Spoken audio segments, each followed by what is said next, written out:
I mean, the psychological effects of this military operation are phenomenal.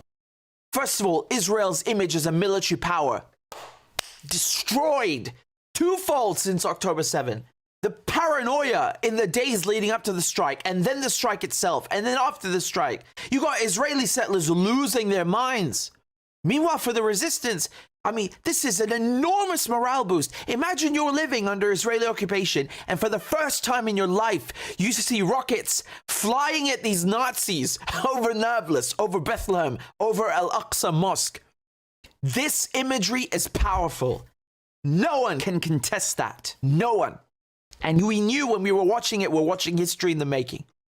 Iran also established deterrence and new rules to the game. Iran's patience was tested by Israel for decades. Far too much.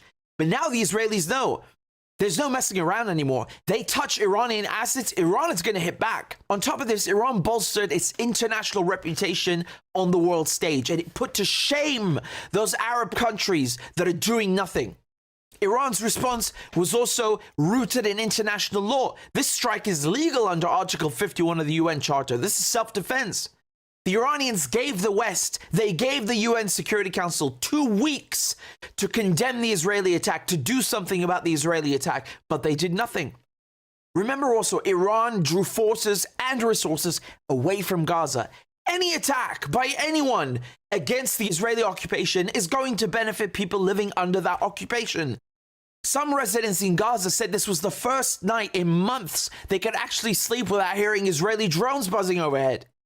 That's why this operation was a massive military success.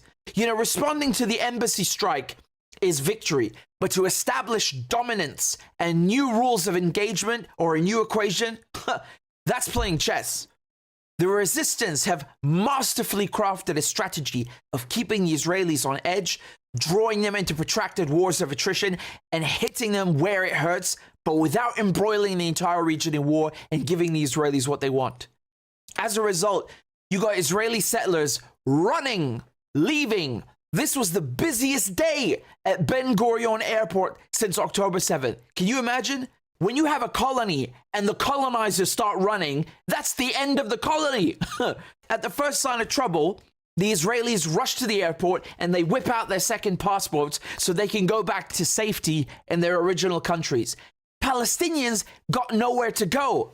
And they wouldn't go anyway. You know why? Because it's their land. That's the difference.